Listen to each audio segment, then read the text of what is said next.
Hello, kamusta tayong lahat? Nagpapasalamat ako kay Almighty Father sa lahat ng tulong na binibigay niya sa atin sa araw-araw. Hindi niya tayo i-deny pag humingi tayo ng tulong sa tatay natin. Pero dapat, syempre, yung puso natin malinis. So, dapat correct sa paningin ni Almighty Father. Huh? So, paano na magiging correct ang ating puso? Yun ay kay Jesus Christ. Kaya tayo magiging correct sa paningin ni Almighty Father. Yung tatay natin, lagi niya tayong tutulungan dahil sinusunod natin siya, na pinapakinggan natin yung anak niya, the only begotten Son, si Jesus Christ na ating Lord and Savior. Dito sa Psalm 121, I lift up my eyes to the mountains. Where does my help come from? My help comes from the Lord, the maker of heaven and earth. He will not let your foot slip. He who watches over you will not slumber. Indeed, he who watches over Israel will neither slumber nor sleep. The Lord watches over you. The Lord is your shade at your right hand. The sun will not harm you by day, nor the moon by night. The Lord will keep you from all harm. He will watch over your life. The Lord will watch over your coming and going, both now and forever. So forever tayong babantayan ng tatay natin at tutulungan dahil kay Jesus Christ nakadikit tayo, no? Kaya hindi nagpapahinga yung tatay natin, tsaka si Jesus Christ, lagi tayong binabantayan, hindi natutulog, hindi nagpapahinga. Binabantayan ang kanyang mga anak. Tayo yon, mga anak ni Almighty Father, dahil creation niya tayo. Kaya kung kailangan natin ng tulong, at alam naman natin na araw-araw kailangan natin ng tulong, di ba? Kaya mananalangin tayo, magbe-pray tayo lagi. Dahil yung pangailangan natin sa mundong ito hindi matapos-tapos, di ba? Maraming mga kailangan tayo at maraming mga pagsubok. At si Almighty Father, kaya niya yon. Lahat ng mga pagsubok natin, kaya ni Almighty Father na tulungan tayo.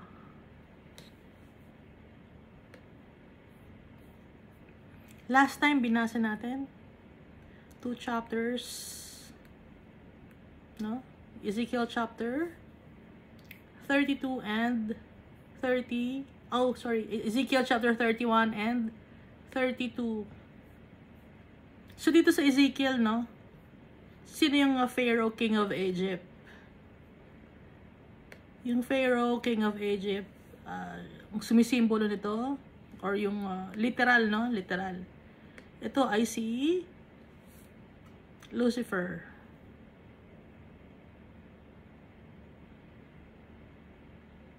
At yung kanyang mga hordes, or yung kanyang mga 1/3 of the angels na sumama sa kanya. Dahil dinidescribe dito na maganda ang pagkakagawa kay Lucifer. Naging powerful siya. Great siya.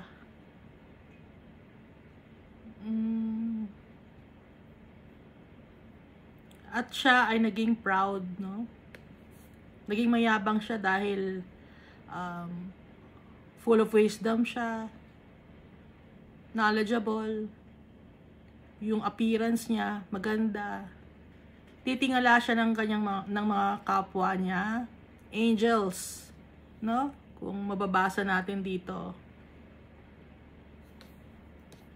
At lahat sila ay nakatira sa heaven. Kaya alam natin na ito ay si Lucifer dahil dati siyang nasa heaven. Kaya nakalagay dito, diba, sa Ezekiel chapter 31 verse 9. I made it beautiful with a multitude of branches, so that all the trees of Eden envied it.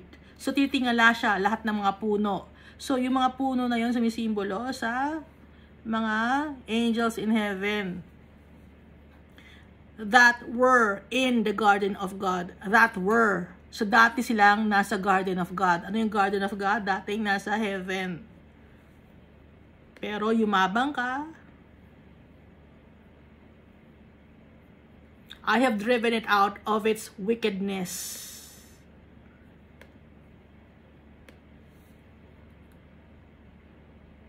So, kasama ang kanyang mga hordes of fallen angels. Ito yon.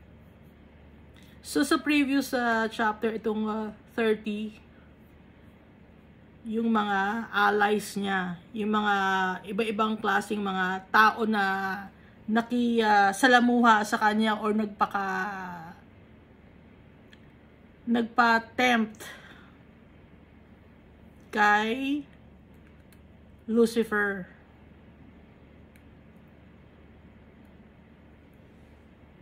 So, dito naman sa 31, no, di-differentiate lang natin. Dito sa 31, binanggit na rito yung mga iba pang mga trees. So, yun yung mga fallen angels, no? Nasa heaven siya, na ibinagsak siya. Itinapon siya.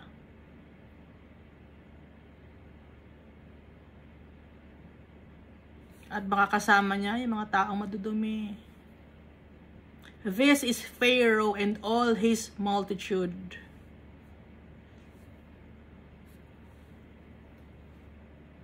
Hindi ko inaasahan ito, no? Na ito pala yun. Kasi nga, sabay-sabay tayong nagbabasa ng Bible. Hindi ko expected na nandito pala sa Ezekiel. Tapos, itong Ezekiel chapter 32 naman.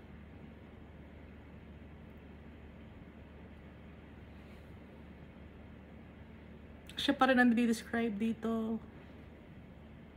Dahil nga, nasaktan masyado si Almighty Father.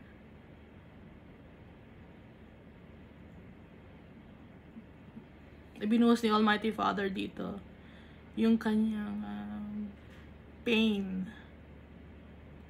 Dahil hindi masaya si Almighty Father, no? Hindi siya masaya na nagkasala si Lucifer sa kanya. Nalungkot siya. Pero kailangan niyang gawin yun para maging malinis lahat ng kanyang mga anak. Hindi niya kinokondone ni Almighty Father ang kadumihan. Ayaw niya ng kadumihan. Kaya hindi masaya si Almighty Father nung itinapon niya si Lucifer, pati yung mga sumama yung mga angels. Hindi masaya si Almighty Father. Nasaktan siya kasi mga anak niya, created tayo by the Almighty Father. Kaya kung tayo, yung soul natin mapupunta sa realm of the dead, sa hell, hindi rin masaya si Almighty Father.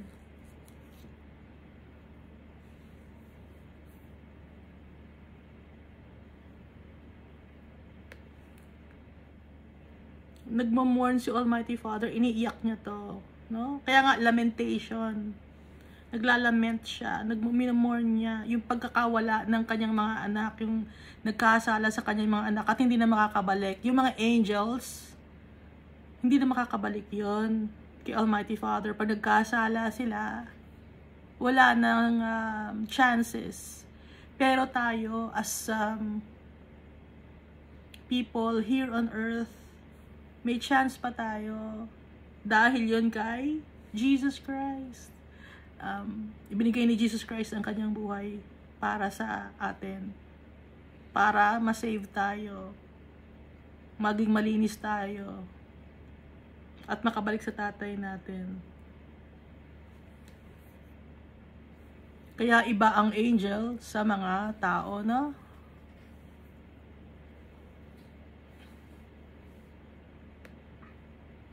So, dito na tayo sa Ezekiel chapter 33.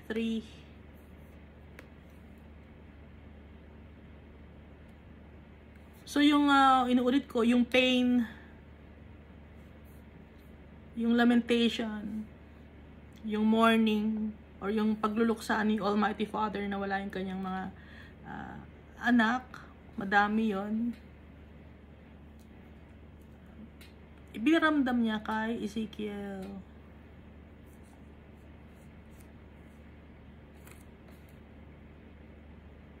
Naramdaman ni Ezekiel yun. At habang binabasa natin to, nararamdaman din natin yung kalungkutan ng tatay natin.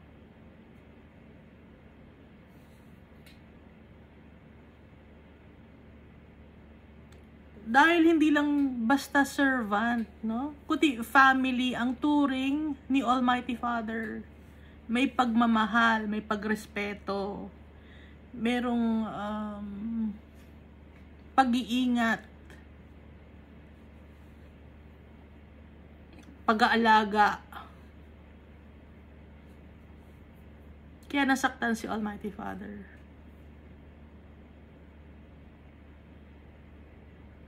So, dito tayo sa Ezekiel chapter 33. Again, the word of the Lord came to me saying, Son of man, speak to the children of your people and say to them, when I bring the sword upon a land, and the people of the land take a man from their territory and make him their watchman.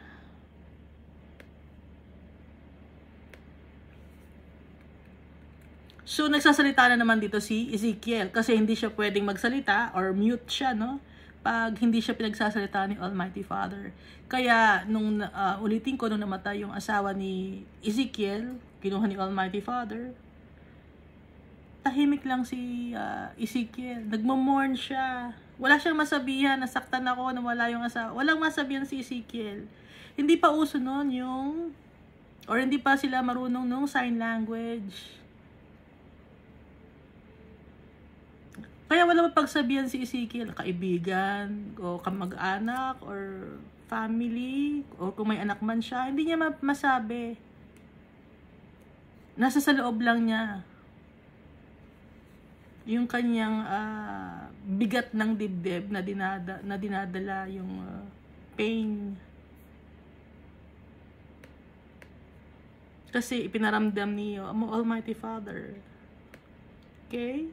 Ezekiel, yung mawalan ng minamahal, ganun ang pinaramdam ni Almighty Father kay Ezekiel.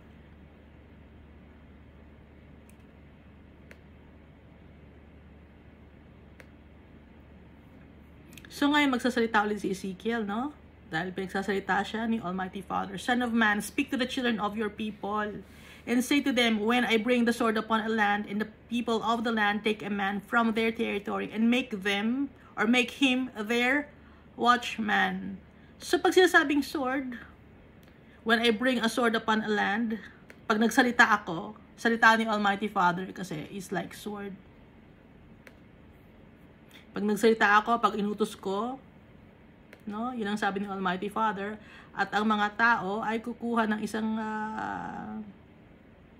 lalaki sa kanyang lugar upang gawing watchman. Ano ba yung watchman? Overseer, leader, pastor, shepherd, speaker. No? Watchman. Tagabantay at tagapag salita. Taga-check kung may gumagawa ng masama or kung mabuti ang ginagawa ng tao. May taga-check, no?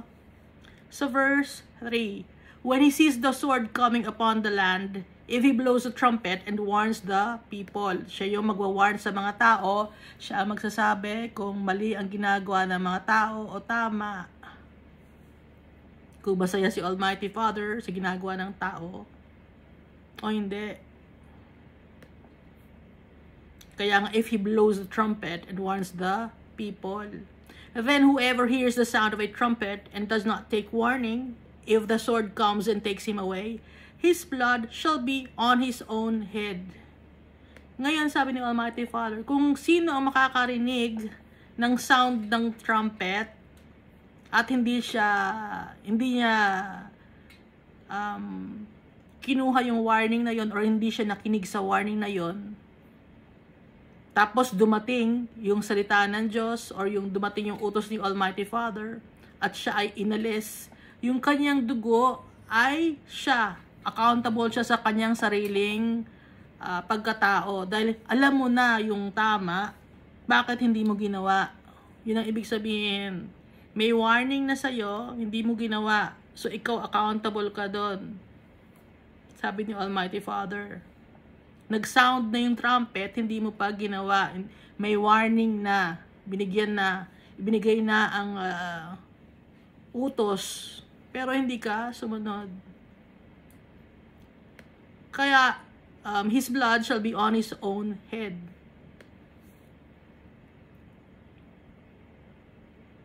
Accountable siya doon. Siya na ang responsibilidad na ngayon. Wala nang may ibang kasalanan na yon, kundi siya na mismo. Verse 5. He heard the sound of the trumpet, but did not take warning. His blood shall be upon himself.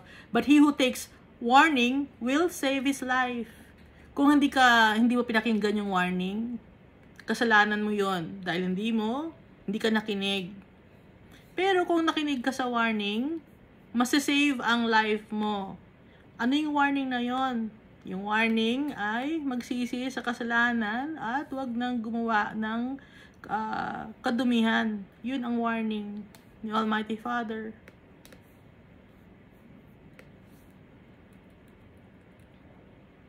But if the watchman sees the sword coming and does not blow the trumpet, and the people are not warned, and the sword comes and takes any person from among them, he is taken away in his iniquity, but his blood I will require at the watchman's hand. So, ito naman, ang watchman, responsible siya, no? Sa pagsasabi sa mga tao. Pag dumating na ang salita ng Diyos, nagbigay na ng warning, at hindi siya nagbigay ng tamang salita, at yung mga tao ay hindi nabigyan ng warning, hindi na-inform, at dumating yung sword, yung paghusga ni Almighty Father, kahit sinong tao, siya ay mamamatay. He is taken away dahil sa kanyang kasalanan. Kahit walang warning, no? Tatanggalin siya. Kahit hindi siya na-inform, walang warning. Kung makasalanan siya, tatanggalin siya. Tapos, yung watchman, yung tagabanta, yung overseer, hindi siya nagbigay ng warning, no? Kahit hindi siya nagbigay ng warning, yung mga tao, mamamatay yon. Tatanggalin ni Almighty Father. Pero, may responsibility yung watchman, yung tagabantay, yung leader, yung pastor, yung shepherd. But his blood I will require at the watchman's hand. Responsibility ng leader.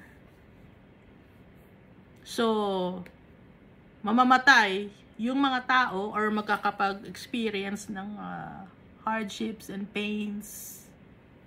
Pero, responsibility ng watchman, bakit hindi siya nag-inform sa mga tao? Kasalanan yon. Si Almighty Father na nagsabi dito. Kaya magsasabi tayo kung ano ang ayaw ni Almighty Father at kung ano ang gusto niya. Para hindi tayo mapagalitan ni Almighty Father. Bawat isa sa atin, dahil tayo ay magkakapatid, bibigyan natin ng warning yung mga kapwa natin, mga kapatid natin, no? Dahil binabantayan natin ang bawat isa, dahil nga kailangan nating magmahalan kung mahal natin ang kapwa-tao natin. Sasabihin natin.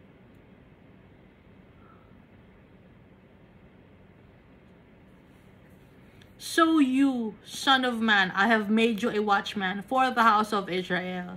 So ito si Ezekiel, ginawa siyang watchman or tagabantay for the house of Israel. Bakit house of Israel? Kasi family, no? Family, ang turing ni Almighty Father sa kanyang mga anak. Sa kanyang mga creation, family niya. Dahil ang tayo, create tayo ni Almighty Father, may part siya na meron tayo kasi we were created in His image and likeness.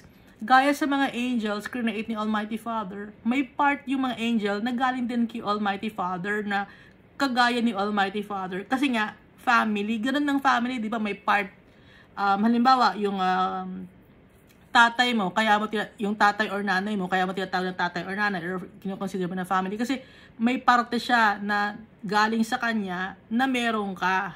Okay? Ganun si Almighty Father, kaya nga, family.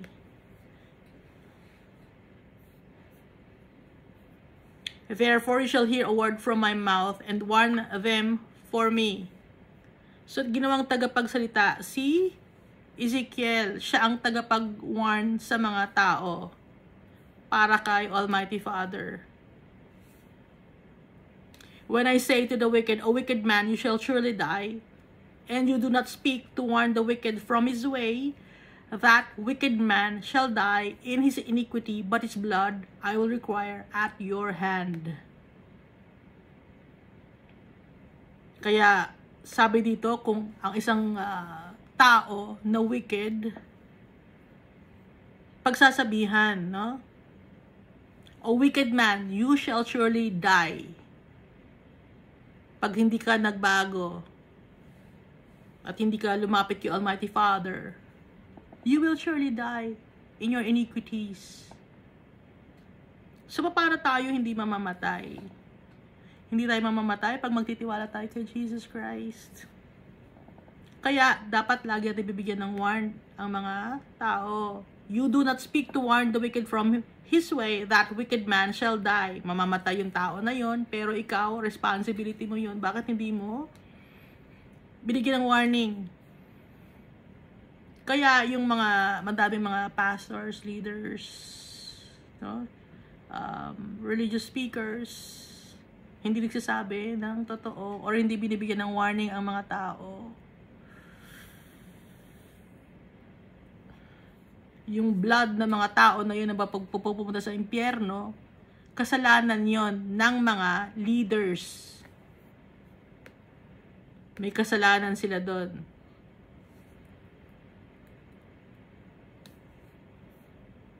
Responsibility nila, hindi nila ginagawa. Ang gusto lang ay ang sasabihin ang mga magaganda, pero yung tungkol sa kaparusahan ayaw sabihin. Bakit ayaw sabihin? Kasi may gusto silang mangyari. Yung mga leaders na yun, gusto lang nila makakuha ng, gusto lang nila dumami yung kanilang mga members. Dapat maganda ang pagkakasalita natin, hindi masakta ng mga members. Ganon. Ha? Hindi ganon, mali yun. Dapat, sasabihin mo masakit man o hindi sa mga tao para matuto, para wala ka ng responsibility. Hindi ka pagalitan ni Almighty Father. Hindi ka maging guilty na pag may namatay ng isang tao, ay hindi ko nasabi sa kanya. So guilty ka, magigilty ka ngayon. Verse 9, nevertheless, if you warn the wicked to turn from his way, and he does not turn from his way, he shall die in his iniquity, but you have delivered your soul. Ngayon, kung mayroong isang salbahe na tao, at pinagsabihan mo siya, at hindi siya nagbago, mamamatay siya sa kanyang kasalanan. Pero ikaw naman, hindi. Kasi, you have delivered your soul. Ginawa mo yung responsibility mo. Sabi ni Almighty Father. Si Almighty Father na ang nagsasabi nito. Kaya, kung may mga religious leaders dyan, pastors, or group leaders, no? Na sa Bible study nyo, kung nagba-Bible study kayo, sasabihin nyo yung totoo. Para hindi tayo pagalitan ni Almighty Father, para hindi mag-guilty kayo.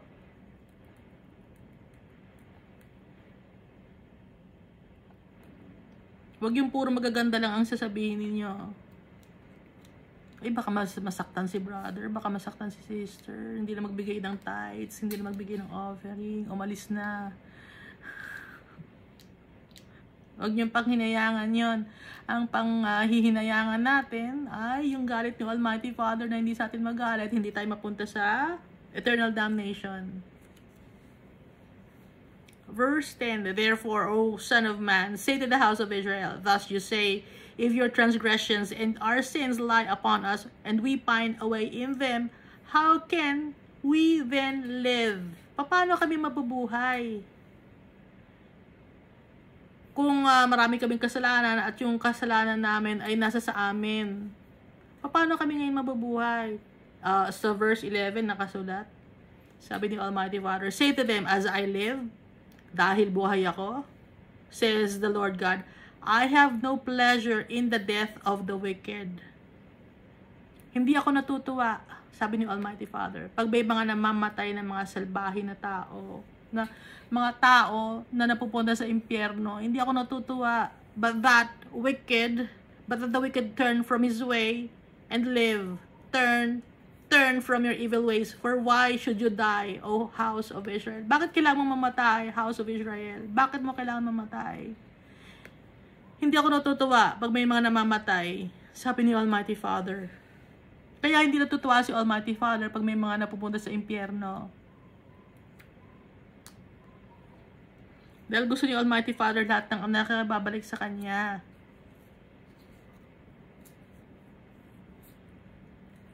Gusto ng Almighty Father lahat ng anak niya malinis. Ngayon, paano tayo makakapunta sa tatay natin kung madumi tayo? Paano tayo makakabalik? Hindi natutuwa ang tatay natin pag may nawawala sa kanyang mga anak. Kaya nga ang ginagawa ni Satan, titwist niya ang katotohanan para mapunta sa impyerno ang mga tao. Nang sa ganon yung tatay natin maging malungkot.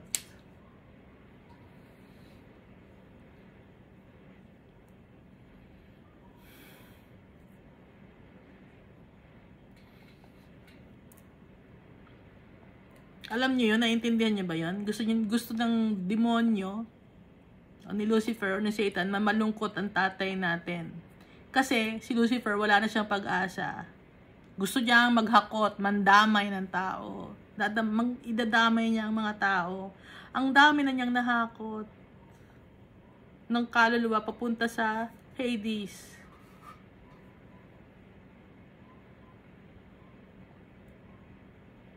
Kaya nalulungkot yung tatay natin. I have no pleasure in the death of the wicked,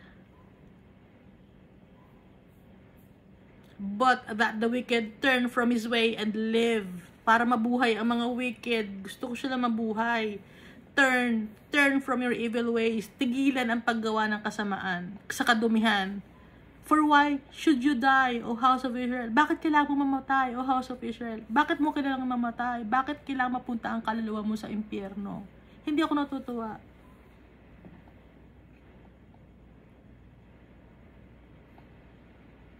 Kaya, kung mag-share tayo sa mga tao, sasabihin natin ang katotohanan. Brother, sister, ito ang mga ayaw ni Almighty Father.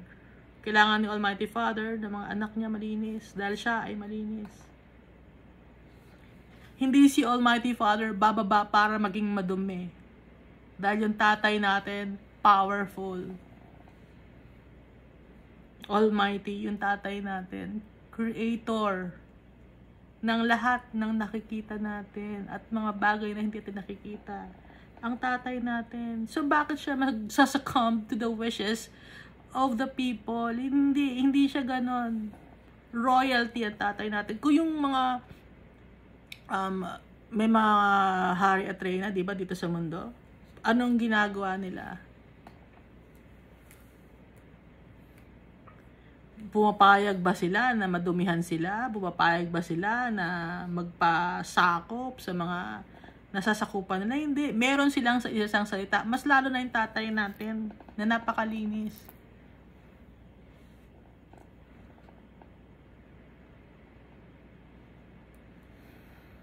Kaya kailangan tayong makabalik sa tatay natin. Verse 12. Therefore, you, O son of man, say to the children of your people, the righteousness of the righteous man shall not deliver him in the day of his transgression. As for the wickedness of the wicked, he shall not fall because of it in the day that he turns from his wickedness, nor shall the righteous be able to live because of his righteousness in the day that he sins.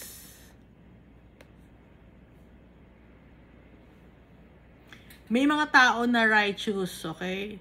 Pero, pag ang isang righteous man, hindi siya masisave sa kanyang pagiging righteous. Kung nagkasala siya. Example, no, tama ang ginagawa niya nung una sa paningin ni Almighty Father. Pero dumating yung time na nagkasala siya at pinatuloy niya ang kanyang kasalanan. Hindi siya masisave. Kahit ano pa ang ginawa niya nung una, madami siyang tinulungan, marami siyang pinamudmod na pera, kayamanan, ibinigay niya lahat. Pero kung yung latter part of his day, gumawa siya ng mga kadumihan at hindi siya humingi ng tawad kay Almighty Father. Hindi siya lumapit kay Jesus Christ para malinis siya. Mapupunta siya sa eternal damnation.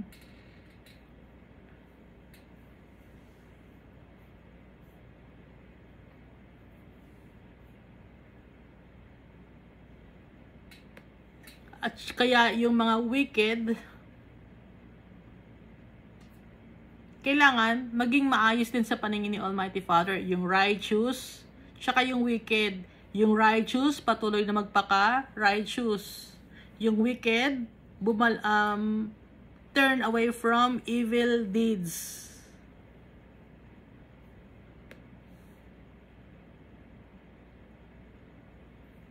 Ganun ang gusto ni Almighty Father. Dahil hindi tatanggapin sa heaven ang kadumihan. Nabasa naman natin, di ba, sa Ezekiel chapter 1, yung holiness and gloriousness of our Father. Kaya bakit siya tatanggap ng kadumihan? Hindi tatanggap ng kadumihan ng tatay natin. So verse 13, when I say to the righteous that he shall surely die, or he shall surely live rather, but he trusts in his own righteousness and commits iniquity, none of his righteous works shall be remembered, but because of the iniquity that he has committed, he shall die. Kung ang isang tao na diretso ang maglakad, mabubuhay siya, righteous siya eh. Pero kung nagtitiwala siya sa kanyang sariling kabutihan, no? At nagkaroon siya ng kasalanan, yung kanyang mga mabubuting gawa, hindi na yun maaalala. Makakalimutan yon dahil sa kanyang mga kasalanan na ginawa. Dahil doon, siya ay mamamatay. Kasi pag ang isang righteous person, no, pinagtiwalaan niya yung sarili niya na siya ay righteous. Hindi, righteous ako eh. So, pride na yun. Nakakakommit ka na ng iniquity nun. Okay? Ulitin natin, ano? Ang isang righteous person, pinagtiwalaan niya yung sarili niya. Righteous akong tao. Mabait akong tao. Wala akong tinatapakan na tao. Lahat ng tao, tinutulungan ko. Philanthropist ako. Lahat binibigay ko. Kaya alam ko, mabuti akong tao. Pag ganon, inaangkin mo na mabuti kang tao, nagtitiwala ka ngayon sa iyong sariling kalinisan. Ngayon, kung nagtitiwala ka sa iyong sariling kalinisan, nakakakomit ka ng kasalanan. Dahil yun ay pride. Kaya wala sa atin ang malinis. Dahil pag sinabi natin malinis ako, wala akong kasalanan, simula sa pagkabata, na ako, relihiyosa na ako. Pag may mga ganong mga tao, sila makakasalanan sila, ako malinis ako, laman ako ng simbahan. May mga ganong tao, nakakarinig ko lang, laman ako ng simbahan, malinis akong tao. Nagtitiwala ka ngayon sa sarili mong kalinisan. Nagtitiwala ka na wala kang kasalanan. Ngayon, kung ganun ka pala, ibig sabihin, prideful ka, mayabang ka. Bakit ka nagtitiwala sa sarili mo? Kung sa sarili kasi natin, madumi tayong tao. Hindi tayo malinis. Kaya nga, malinis ako, pride yon, no? Sana magkaintindihan tayo. Hindi ko lang kung naiintindihan niyo ako. Sana maintindihan ninyo, ha? Kasi ang gusto ni Almighty Father, humble. Humble ang mga tao. Lord, ito ako, pero alam ko makasalanan ako, madumi ako, kailangan kita. Gusto ni Almighty Father, kinakailangan natin siya. Dahil kailangan naman talaga natin siya para tayo ay maging malinis. Kailanganin natin si Jesus Christ para malinis tayo. Dahil hindi tayo makakalapit sa tatay natin kung madumi tayo. Si Jesus Christ ay makakapagpalinis sa atin. Dahil sa kanyang blood. Kaya nga, sinasabi mo na malinis ka, pero yung mga bagay na nagawa mong tama, makakalimutan yon. None of his righteous works shall be remembered. But because of the iniquity that he has committed, he shall die. Mamamatay ka rin. Hindi, malinis akong tao, maayos akong tao, ipagmamalaki mo kayo yung mga ginawa mo, yung mga tao mong tinulungan. Hindi mo maipagmamalaki yung mga tao mong itinulungan na yon. Dahil kung ano ang mga bagay na naitulong mo sa tao, galing din kay Almighty Father yon. Kaya dapat, Lord, thank you Lord, nakakatulong ako sa tao dahil sa'yo. Blessing mo sa akin yon. Hindi ako makakagawa nito kung di dahil sa'yo. Magpapakumbaba kay Almighty Father. Nakita naman natin, di ba, sa Ezekiel, ang kayabangan ang nangyari kay Lucifer. Ibinagsak siya ni Almighty Father. Ngayon, kung mayabang ka, sino ang tatay mo? Hindi si Jesus, hindi si Almighty Father. Ang hari ng kayabangan, Father of all lies, kayabangan, kadumihan. Sino? Si Lucifer. Prideful.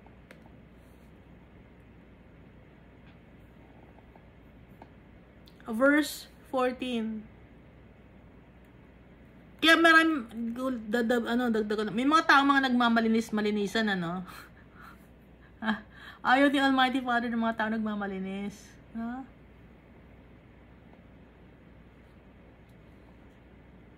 Ayaw ni Almighty Father. Yung kunyari malinis, pero hindi naman. Dahil alam ni Almighty Father, ang nasa puso natin, ang nasa isip natin, kilala niya tayo. Through and through. Tagusan kita ang mga kadumihan sa atin. Kita niya ang kaluluwa natin. Kita niya yung spirit natin. Kita na niya yung pagkatao, yung utak, yung puso, lahat.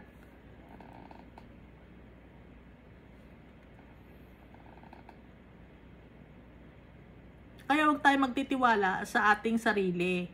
Ang pagtitiwalaan natin, yung tatay natin. Tsaka si Jesus Christ na kanyang pinadala. Again, when I say to the wicked, you shall surely die, if he turns from his sin and does what is lawful and right. If the wicked restores the pledge, gives back what he has stolen, and walks in the statutes of life without committing iniquity, he shall surely live, he shall not die. So, dito naman sa verse 14 and 15, kung mayroong isang taong wicked, example, madaming napatay na mga tao, serial killer, pero nagsisi siya,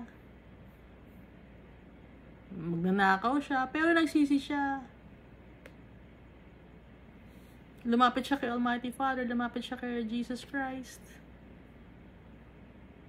nagbago siya, dahil binago siya ni Jesus Christ, nagtiwala siya kay Jesus Christ, and walks in the statutes of life without committing iniquity. At simula noon, nagpatuloy na siya na gumawa ng tama. Naging righteous na siya sa paningin ni Almighty Father. He shall surely live. He shall not die. Example natin si Jeffrey Dahmer, no? Naging, sabi ay naging Christian siya sa loob ng kulungan. Ang dami niyang napatay na tao. Ano pa siya? Kumain pa siya ng cannibalism. Okay? At isa siyang gay person. Tapos cannibalism pa. So, nung time na yon, ang namumuno sa kanyang utak ay kadumihan. Si Satan ang namumuno sa kanya. Tapos, nakulong siya at doon ay nakilala niya si Almighty Father. Nagbasa siya ng Bible.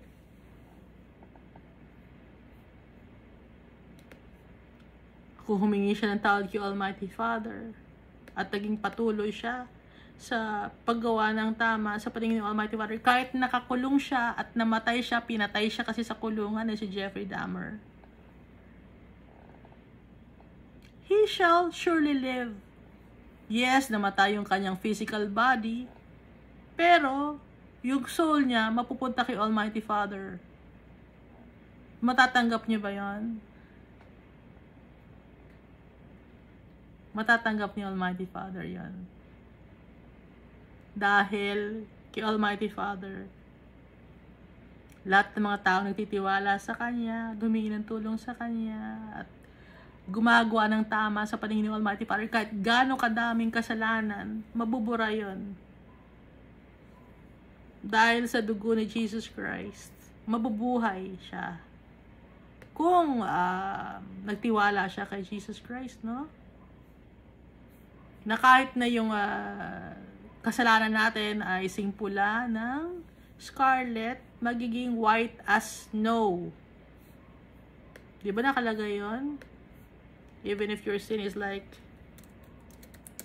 your sin is as red or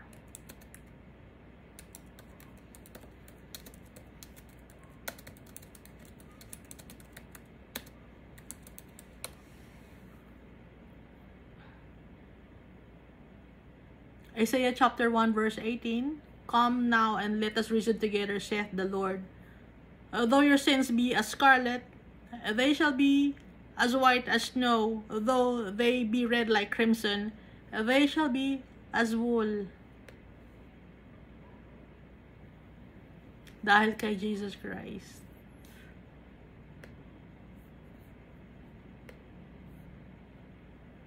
Ngayon nakalagay dito, no?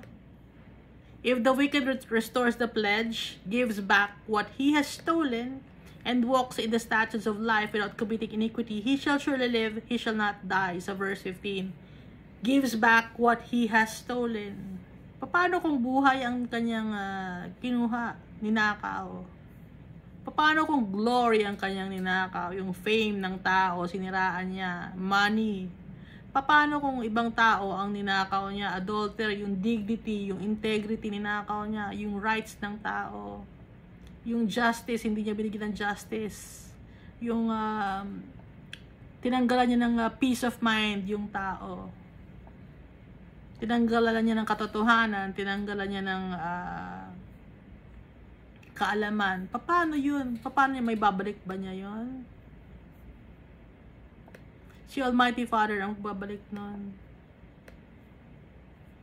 May babalik yun. Si Almighty Father. Ngayon, yung mga tao naman na nakaka-experience ng pain and suffering, yun naman na ng kanilang trials and tribulations na it's either makakabalik sila kay Almighty Father, meron silang choice to ask God for forgiveness, or may choice sila to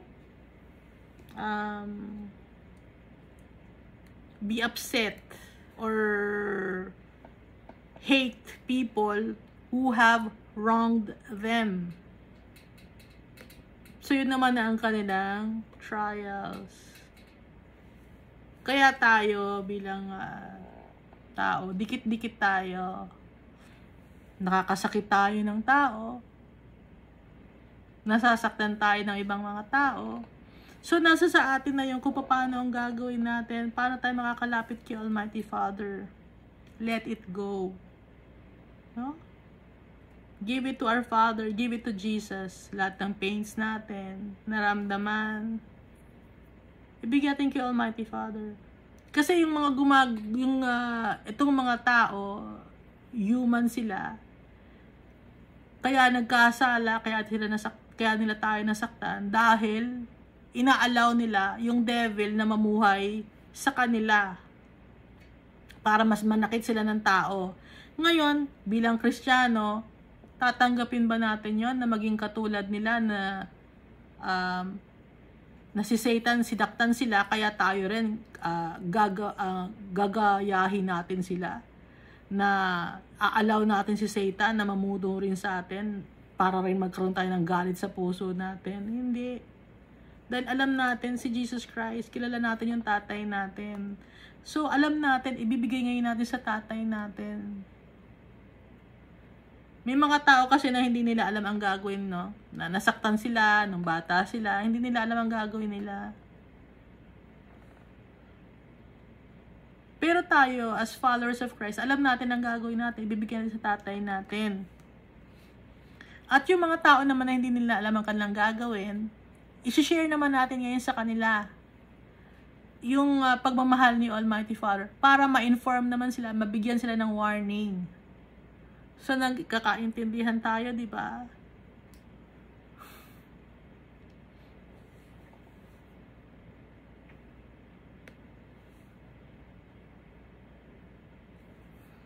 Kaya, magtutulungan tayong lahat para tayo ay mabuhay. Hindi tayo mamamatay. Yung soul natin, hindi mamamatay. Hindi mapupunta sa eternal damnation. Hindi mapupunta sa Hades. Matutuwa si Almighty Father dahil ang mga anak niya nagtutulungan.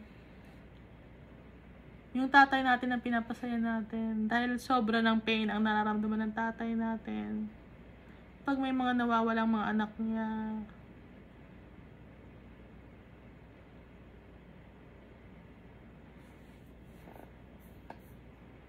Verse 16. None of his sins which he has committed shall be remembered against him. He has done what is lawful and right. He shall surely live.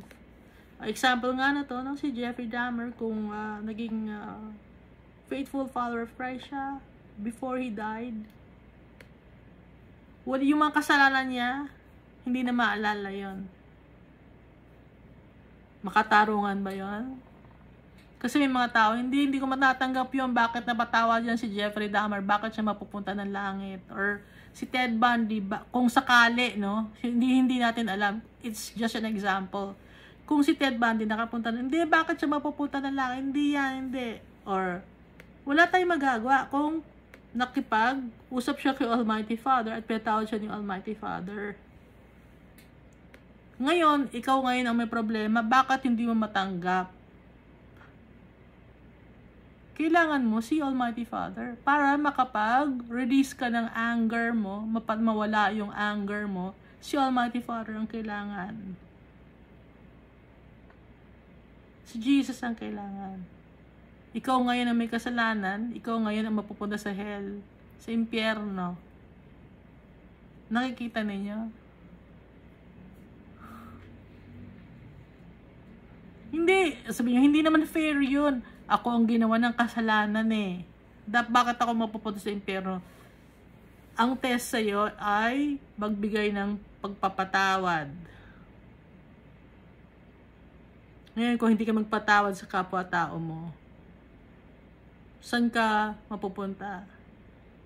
Ang utos sa atin ng Almighty Father, kung hindi ka nagpapatawad sa kapwa-tao mo, paano ka papatawarin ni Almighty Father?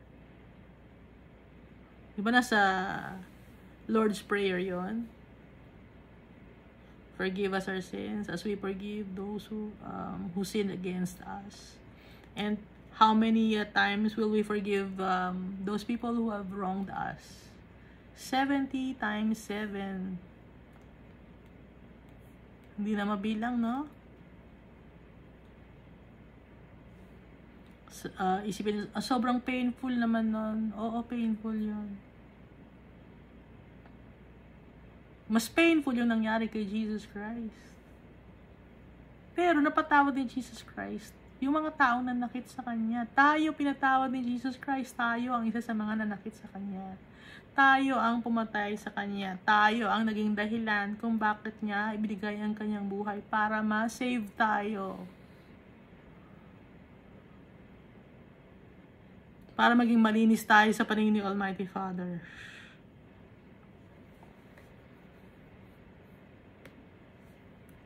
So lahat tayo merong chance to be forgiven.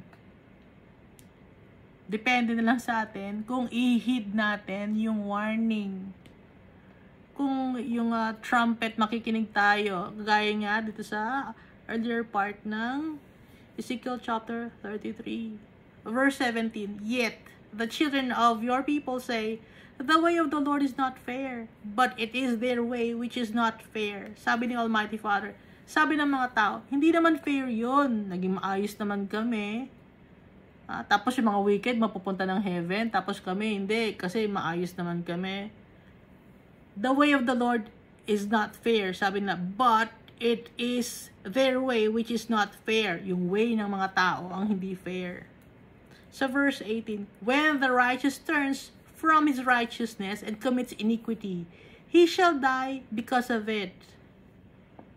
Kung isang tao na maayos ang paglalakad bilang isang Kristiyano, tapos nakagawa ng kasalanan,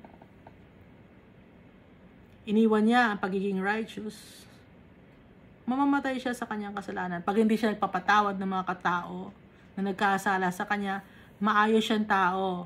Pero, may mga tao nagkasala sa kanya, hindi niya pinatawad yung mga tao nagkasala sa kanya. Anong mangyari sa kanya?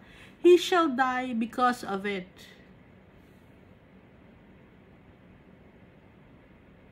Kasi hindi naman sa atin naka-ikot ang mundo. Na? Hindi sa atin umiikot ang mundo. Na umiikot ang mundo kay Almighty Father. Siya ang Diyos natin. Siya ang ating King. Creator. Kaya susundin natin siya. Dahil His ways are just and fair. Verse 19. But when the wicked turns from his wickedness and does what is lawful and right, he shall live because of it.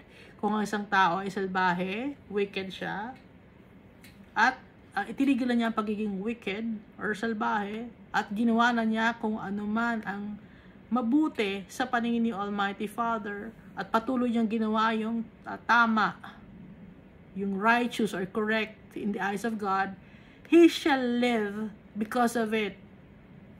Mabubuhay siya. Ibig sabihin ng mabubuhay, yung soul ay mabubuhay, mapupunta kay Almighty Father. Yun ang ibig sabihin. Pero kung sinabing he will surely die, mamamatay siya, ibig sabihin, yung soul niya mapupunta sa eternal damnation.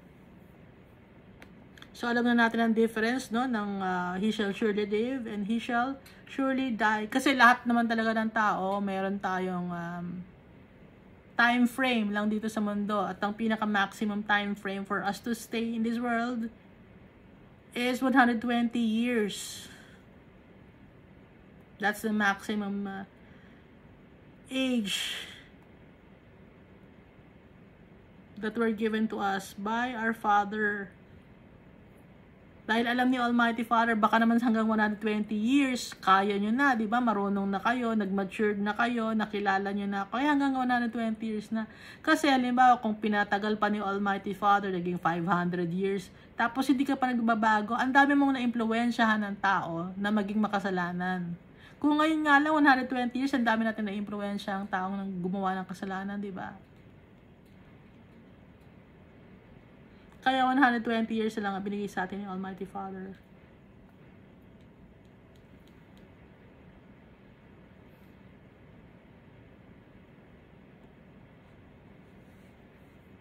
Kahit ano pa ang gawin ng science, na-extend ng buhay ng tao, healthy lifestyle, healthy living, wala. Wala rin.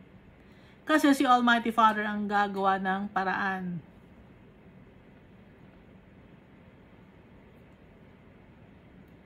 Dahil hindi natin hawak ang buhay natin. Kaya hindi totoo yung my body, my rule.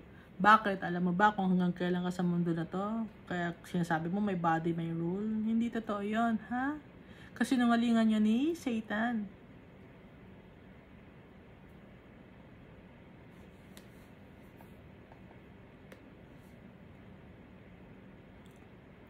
Verse 20. Yet you say the way of the Lord is not fair. O house of Israel, I will judge every one of you according to his own ways. Sabi ni Almighty Father, i-judge ko kayo according sa inyong mga ways, sa inyong mga ginawa. Sinasabi ninyo, the way of the Lord is not fair. Pero ako, i-judge ko kayo according sa inyong ways, sa inyong mga gawa, kung paano kayo namuhay. Sabi ni Almighty Father. Pero tayo, dahil dumating na si Jesus Christ, anong sabi? Sa John 14 verse 6, Jesus said to him, I am the way, the truth, and the life. No one comes to the Father except through me. Paano tayo makakapunta sa tatay natin?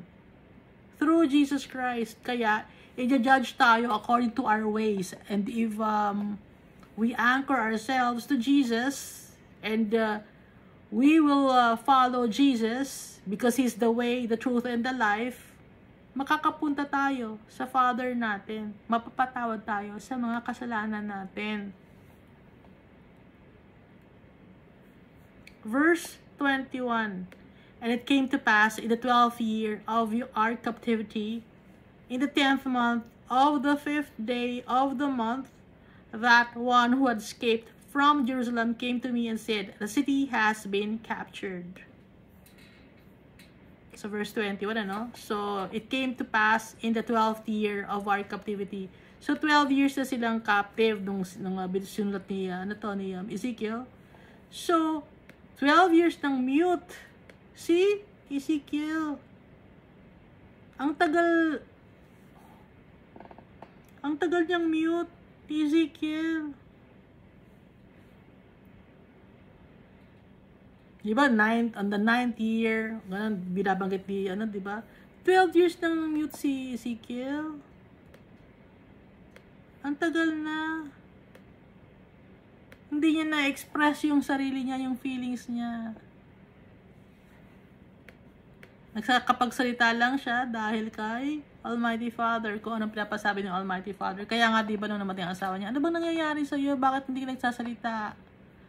No, sabi ng mga tao kay Ezekiel. Pero walang masabi si Ezekiel. Umiiyak na lang siya. Pero hindi niya pinapakita sa mga tao na umiiyak siya. Dahil nga, di ba, utos si Almighty Father, hindi ka pwedeng mag-mourn. Ayusin mo ang sarili mo. Napaka-obedient niya, ni Ezekiel. At nakatali si Ezekiel kay Almighty Father. Itatali kita sa sarili ko, sabi ni Almighty Father, di ba? Kaya hindi makamove ng kanyang sariling galaw si Ezekiel. Ganito ang prophet. Lahat ng move ng mga prophet, lahat ng sinasabi nila, it comes from the Almighty Father. Kaya, ulitin ko na naman, may mga tao dyan nagsasabi na prophet sila. Hindi totoong prophet yon, ha? So, nakikita na natin ang difference ng real prophets sa hindi totoong prophet.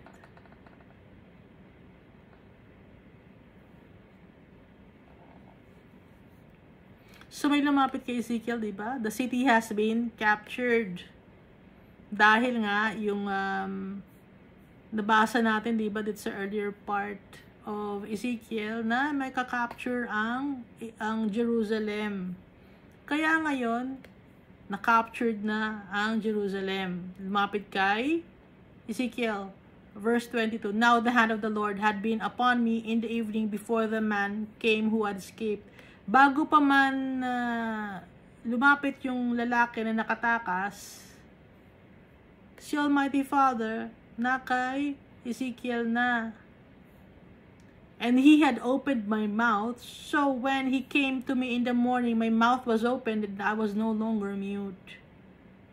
Kaya bago pa man lumapit yung tao na nakatakas, hindi na mute si Ezekiel. Kakapagsalita na siya. Then the word of the Lord came to me, saying, Son of man, they who inhabit those ruins in the land of Israel are saying, Abraham was only one, and he inherited the land. But we are many. The land has been given to us as a possession. So may nagkipag-usap na naman si Almighty Father kay Ezekiel. Yung mga tao na sabi ay si Abraham ay nag-iisa lang at siya ay nakapagmana ng lupain. Pero kami ay madami at ibinigay na sa amin ang lupain para angkinin namin.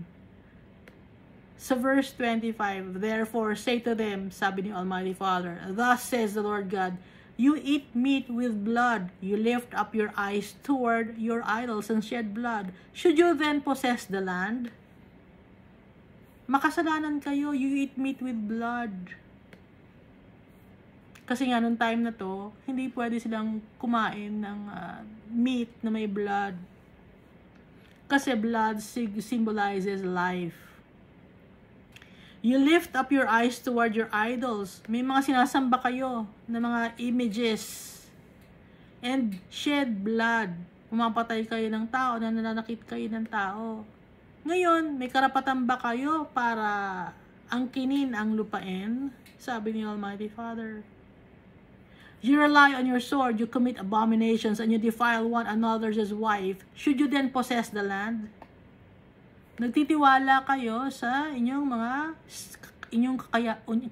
sarili kakayahan. Gumagawa kayo ng mga kadumihan, karumal-dumal na gawain. At nakikitabi kayo sa asawa ng iba. Gumagawa kayo ng adultery, fornication.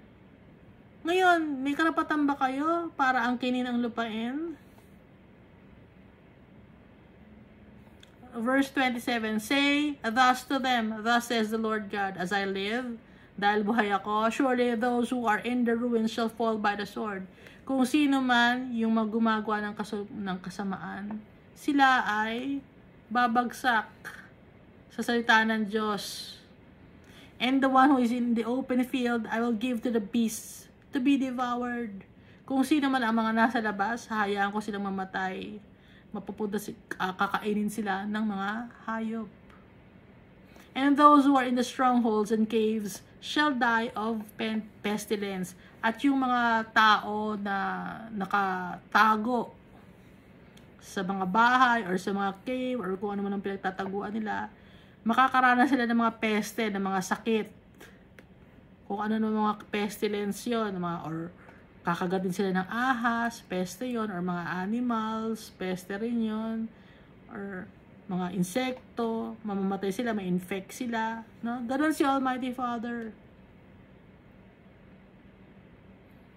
For I will make the land most desolate. Her arrogant strength shall cease, and the mountains of Israel shall be so desolate that no one will pass through. Magiging barren yung lupain. Yung kayabangan ng kalakasan ay mawawala. At ang bundok ng Israel ay magiging desyerto. At walang makakadaan. Then they shall know that I am the Lord when I have made the land most desolate because of all their abominations which they have committed. Gagawin ko lahat yon dahil sa kanilang mga kadumihan na ginagawa. Wala silang maitatanim. Kasi nung time na yun, importante yung land. Dahil dun sa land, nandun yung mga animals kumakain ng mga dahon, no? Yung mga goat, yung mga cows, yung mga sheep, kailangan ng mga dahon nun. Tapos, kailangan yung bahay, kailangan ng mga puno, mga prutas, kinakain nila, kailangan nila magtanim. Ngayon, pag desolate, magiging barren, parang wala nang makakain yung mga hayop, at wala na rin silang maitatanim. Ganun ang gagawin ng Almighty Father.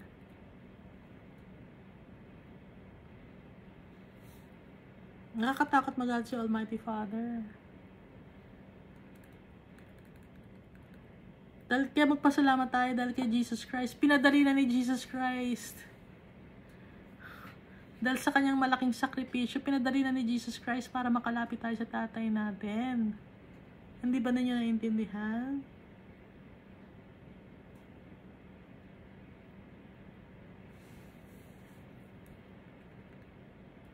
So yung mga tao na mas kinikilala nila, yung kanilang mga leader kumpara kay Jesus Christ, walang mangyayari sa inyo.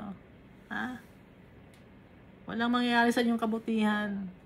Dahil disregard niyo si Jesus Christ. Hindi niyo kilala si Jesus Christ. Hindi niyo kilala si Almighty Father. Lahat lang ng mga itinuturo ninyo, galing lang sa leader ninyo na false prophet. Bakit false prophet yung leader ninyo? Hindi nagbabasa ng Bible. Iba ang kanyang mga sinasabi. At nanghihingi pa rin ng tithes hanggang ngayon. Walang tinuturong tithes ang New Covenant sa New Testament.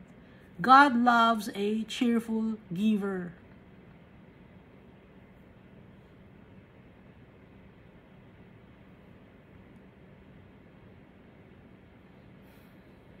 At yung mga nabibigay ng tithes dyan, excess lang yun ng pera ninyo, di ba?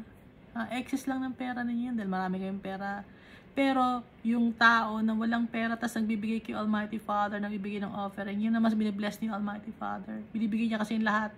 Lahat sa kanya, buong buo, binibigay niya.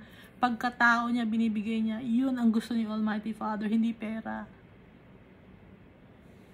Kaya huwag niyong ituturo sa mga tao na kailangan ni Almighty Father ng tithes. Kwentado na ninyo yun, di ba?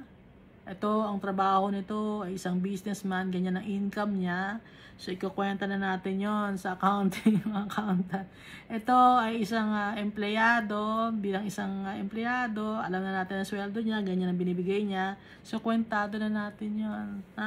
So, ngayon, monthly, alam natin kung magkano ang ating mga accountant, alam mo yun.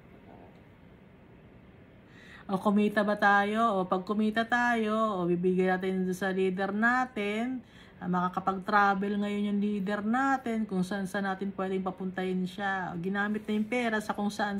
Imbis na ipantulong sa mga tao. Ha?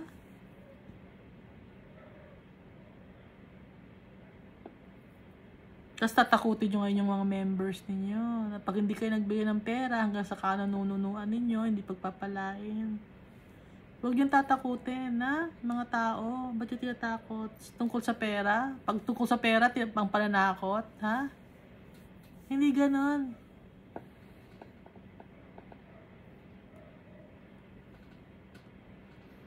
Ang sasabihin natin sa mga tao, yung tungkol sa kasalanan, hindi tungkol sa pera, tatakutin mo sa pera para magbigay ng maraming pera sa inyo. Tapos magta-travel kayo, gagamitin sa kung saan. Bibili kayo ng mga mararangyang mga gamit. Lagi natin tandaan, si Jesus Christ, simple ang buhay niya din sa mundo. Hindi lang simple, masyadong mababa, binaba ni Jesus Christ yung sarili niya. Pati na rin itong mga prophets. So kung may nakikita kayo na leader na masyadong mataas, marangya, maganda ang kotse, maganda ang bahay, may jet plane, may barko, bangka, o ano pa man, hindi yun kay Almighty Father. Hindi nagsasabi ng totoo yun.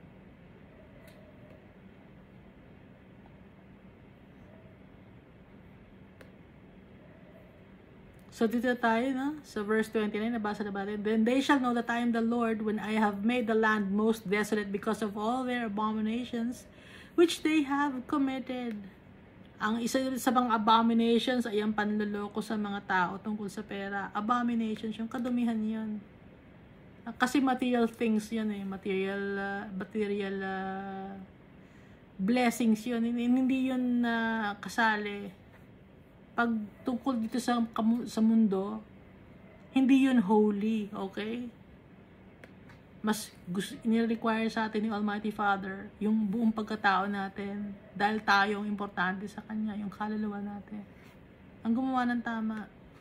Sa verse 30, as for you, son of man, the children of your people are talking about you beside the walls and in the doors of the houses, and they speak to one another, everyone saying to his brother, please come and hear what the word is that comes from the Lord. Sinabi ni Almighty Father kay Ezekiel, yung mga tao ay pinag-uusapan ka sa kanilang mga sariling bahay at sila nagtitipon-tipon para pakinggan ka sa iyong mga sinasabi na galing sa akin, sabi ni Almighty Father. So verse 31, so they come to you as people do. They sit before you as my people, and they hear the words. Kaya lumalapit sila sa iyo, nakikinig sila sa iyo, nakikiupo sa iyo habang nagsasalita ka. At pinapakinggan nila yung mga salita mo. But, may kalitang but, no? Pero, they do not do them. Nakikinig sila. Nagpupunta sa iyo. Example, sa Bible study nyo, or sa group meetings ninyo, or kung ano man ang tawag ninyo, uma-attend yung mga tao. Nakikinig sila. Pinapakinggan ka ng mga sinasabi mo. Pero, hindi nila ginagawa yung sinasabi mo. For with their mouth, they show much love, but their hearts pursue their own gain. Sa mga bibig nila, nagpapakita sila na mahal ka nila, na in-encourage ka nila, na sinusuportahan ka nila. Pero, yung kanilang mga puso ay selfish. Their hearts pursue their own gain. Nakikinig sila sa'yo. Pero, iba pa rin ang nasa puso nila. Nagagandahan sila sa mga sinasabi mo. Pero, dinidisregard nila yung message ng sinasabi mo. Hindi sila nakikinig ng totoo. Verse 32, indeed, you are to them a very lovely song of one who has a pleasant voice. Sabi ni Almighty Father, totoo, na yung ikaw, para sa kanila, habang nagsasalita ka, yung boses mo ay parang magandang kanta sa kanilang pandinig. Dahil maganda ang pagkakarinig nila sa boses mo. Pleasant voice, na parang kanta, lovely song of one who has a pleasant voice. Yung lovely song, yung mga salita ng Diyos, lovely words of God, na nakikinig sila sa mga sinasabi mo, sa boses mo, and can play well on an instrument. For they hear your words, but they do not do them. Umattend sila, nakikinig sila, natutuwa sila sa boses mo, sa mga message na sinasabi mo patungkol sa salita ng Diyos. Sabi ni Almighty Father, pleasant yung voice mo. Nabe-bless sila pag narinig nila yung boses mo. Pero, hindi nila ginagawa yung mga dapat nilang gawin. Hindi nila ginagawa yung mga ipinag-uutos ko. Sabi ni Almighty Father. Verse 33, and when this comes to pass, surely it will come, then they will know that a prophet has been among them. At kung dadating ang oras, no? Sabi ni Almighty Father, ito ay lilipas. At siguradong ito ay lilipas. At nang sa ganon, marirealize nila na ang isang prophet pala ang kasama nila. Sabi ni Almighty Father. Kaya pala, naiengganyo sila makinig. Dahil, prophet pala ang kasama nila. Hindi nila na-realize na prophet pala ang kasama nila. Sabi ni Almighty Father, na si Ezekiel pala ay isang prophet. Kasi nga, ang isang prophet, hindi siya magsasalita, prophet ako. Hindi ganon. Ha? Kaya pag may nakikinig kayo or didinig kayo na this prophet, tas may title, no? Prophet ganito. Sa iba-ibang lugar, marami. O padala ni Almighty Father, may title May title yung mga tao, tapos ang dami lang members.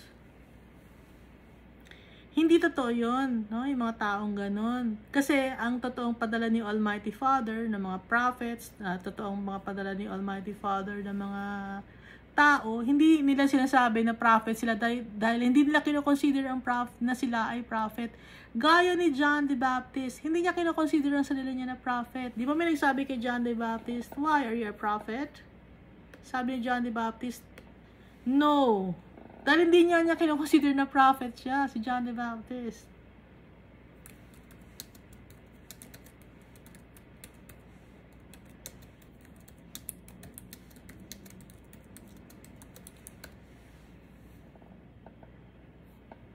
O, tingnan nyo. So, John, chapter 1, verse 21.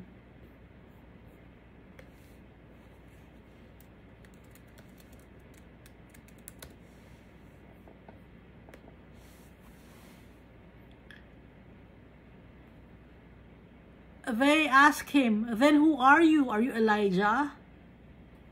Tapos ang sabi ni John the Baptist, he said, I am not.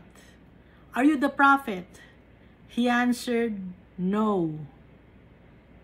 Nagkakaintindihan ba tayo? Kaya kung may mga nag-claim dyan na prophet sila, hindi sila totoong prophet. Kasi yung totoong prophet, hindi niya kina-claim na prophet siya dahil hindi niya alam na prophet siya. Ha? Gaya tong si Ezekiel, hindi niya alam na prophet siya. Pero, we consider him as a prophet dahil nga, sabi dito ni Almighty Father, and when this comes to pass, surely it will come, then they will know that a prophet has been among them.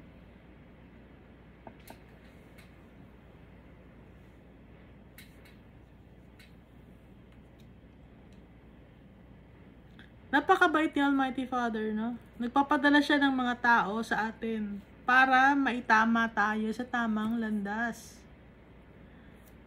Path to righteousness. May mga tao na nasa path to righteousness na, tapos nagkasala. Ngayon, may chance pa rin yung mga tao na yun. Anong gagawin ng mga chance ng mga tao na yun na nasa path of righteousness sa nagkasala? Babalik sila kay Almighty Father dapat para yung mga mag-umpisa uli sila sa umpisa. Para mailigtas ang buhay ng tao, para hindi mamatay. Not physically, but yung soul. Dahil pag yung soul natin napunta kay Almighty Father, hindi tayo mamamatay. Pero pag ang soul natin napunta sa eternal damnation or sa Hades, mamamatay yon. Ibig sabihin ng mamamatay, hindi talaga namamatay ang soul, no? Kundi wala nang pag-asa yung soul pag nasa Hades na. Buhay yung soul. Pero kaya kino-consider na second death dahil wala kang pag-asa na. Yun ang namatay, yung pag-asa mo na makasama si Almighty Father. Yun ang wala na. Magsisisi ka na lang ng habang buhay sa impyerno. Laging uulit-ulit sa isip mo, dapat nagsisi ako dati, habang buhay mong pagsisisihan. Pero wala nang chance. Yung konting sarap dito sa buhay, dito sa mundo, ipinagpalit mo sa impyerno na forever kang nasa impyerno. Kaya nga dito tayo na mga tao, no?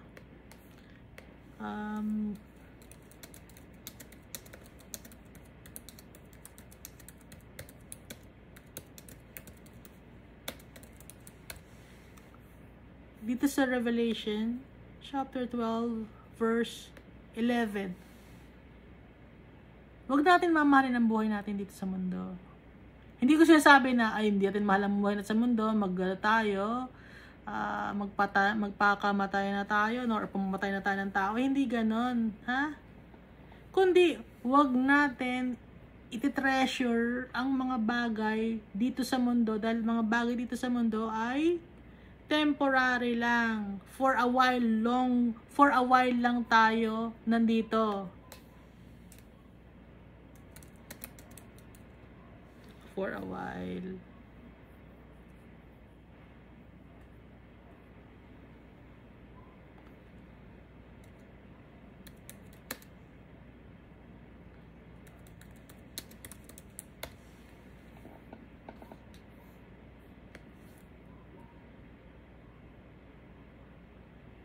For in just a little while, he who is coming will come and will not delay.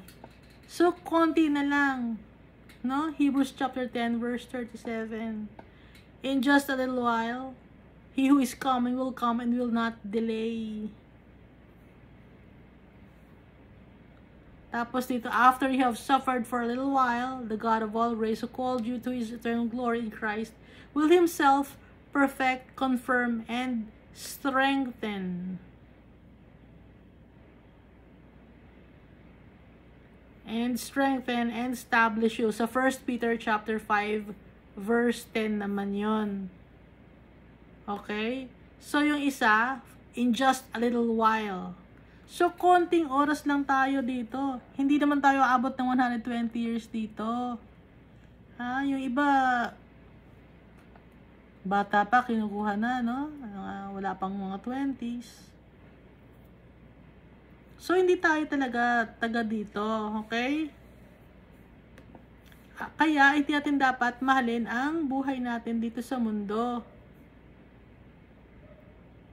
Kaya nakalagay dito naman sa Revelation chapter 12, verse 10 to 12. Then I heard a loud voice saying in heaven, now salvation and strength and the kingdom of God and the power of his Christ have come. For the accuser of our brethren who accused them before our God day and night has been cast down.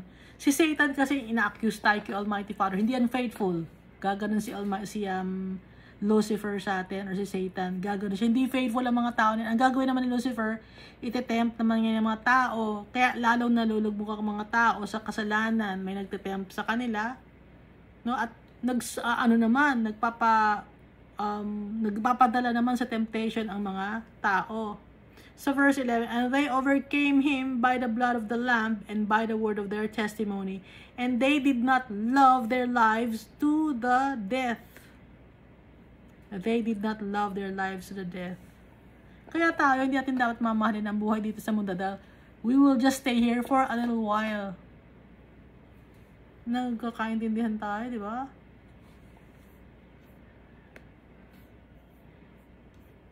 Konti lang ang oras natin dito.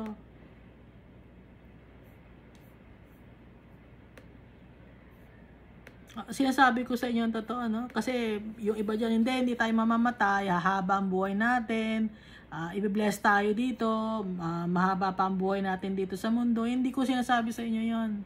Kasi hindi natin alam yung time frame natin dito sa mundo kung hanggang kailan tayo. Ang importante, alam natin na may buhay tayo with our Father in heaven. Yun ang importante. Yun ang forever.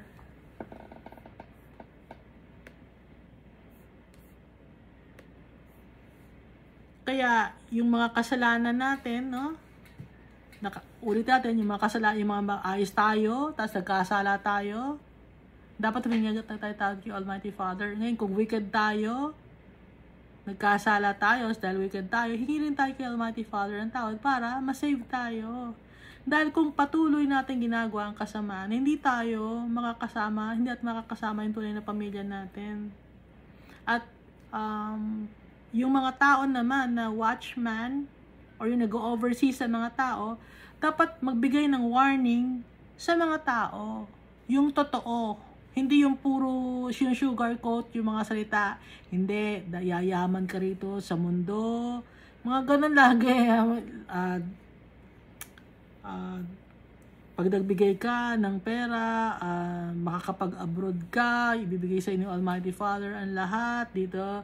Magkakaroon ka ng brand new car, houses in every cities or in every countries.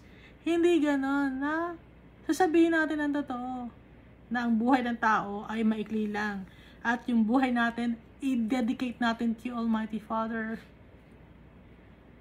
Dahil tayo ay mga anak niya, tayo ay kanyang kinukonsider na family, hindi siya natutuwa pag may napupunta sa atin sa impyerno. Kahit si Lucifer, hindi siya natuwa nung nawala si Lucifer sa kanya, pati na yung 1/3 of the angels. Hindi natuwa si Almighty Father. May pain si Almighty Father. Huwag na natin dagdagan yung pain ni Almighty Father. Kaya nga nung dumating si Jesus Christ, sabi niya, natuwa siya kay Jesus Christ. Na-alleviate yung pain ni Almighty Father. Listen to my son. Diba? Sabi ni Almighty Father. Listen to him. This is my beloved son, with whom I am well pleased. Listen to him. Matthew chapter 17 verse 5. Kaya makikinig tayo kay Jesus Christ, na siya ang the way, the truth, and the life. Dahil i-judge tayo sa ating mga ways na ginawa dito sa mundo. Ngayon, para hindi tayo ma-judge sa ating ways na ginawa sa mundo, susundan natin yung way ni Jesus Christ. Siya yung ating example, our bridge to the Father, our Savior and Redeemer. Kailangan natin purihin si Jesus Christ. At alam naman natin na kay Jesus Christ ibigay ang power and authority ni Almighty Father. Nakita naman natin, di ba, sa Ezekiel chapter 4 or Ezekiel chapter 5 ba yun?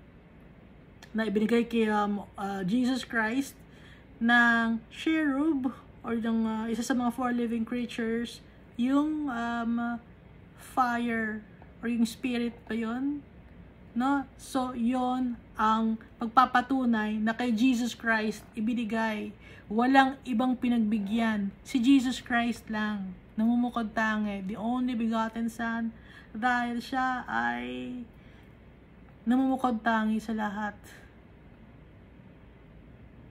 ng mga creations ni Almighty Father. At simula't simula pa kasama ni Almighty Father si Jesus Christ. Hindi siya flames of fire, si Jesus Christ. Tayo as children of God na nandito sa mundo, we are flames of fire. Okay? Kaya hindi natin ka-level si Jesus Christ. May mga nagsasabi ka-level sila si Jesus Christ. Nakakatawa yung mga tao na yon. Natatawa ako sa mga tao na yun. Mas binibigyan nila ng pagpapahalaga yung leader nila kaysa kay Jesus Christ. Napaka-absurd ng pagkakaintindi nila. Napakababaw ng pagkakaintindi nila kay Jesus Christ tsaka kay Almighty Father. Na mali-mali ang tinuturo nila sa mga tao. Kaya, ngayon, dahil mali ang turo nila sa mga tao, may mga tao na yon mapupunta sa impyerno yon. Nabasa natin, di ba? Pagpatuloy na nagkasala mga tao, mapupunta sa impyerno. Ngayon, yung mga hindi nagbigay ng warning o mali ang kanilang pagpagbibigay ng warning, napupunta rin sa impyerno. Blind leading the blind. So, what should we do? Read the Bible. Seek God. Trust Jesus. That's what we should do.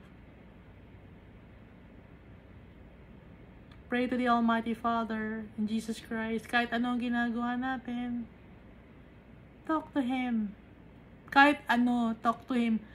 Lord, medyo mahirap yata. Saan ako dadaan, Lord? Friend natin, si Jesus Christ. Di ba friend natin siya? Kinoconsider niya tayong friend. Kaya nga, i-share niya sa atin yung inheritance. Yung,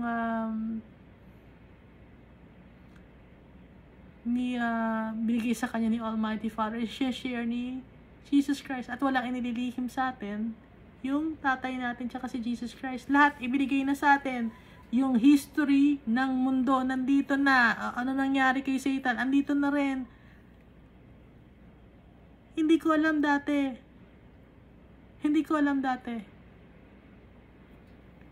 Nireveal na lahat ni Almighty Father. Yung history, saan ba nanggaling si ano bang itsura niya, ano bang nangyari. Di ba dati parang sa atin, hazy, kung ano mga nangyari kay Lucifer. Basta itinapon na lang ba siya? Ba't ano bang nangyari sa... nakita na natin dito sa Ezekiel.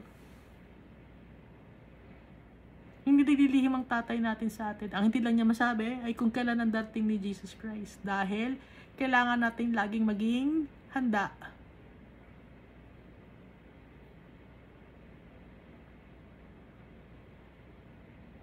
Thank you, and God loves us all very much.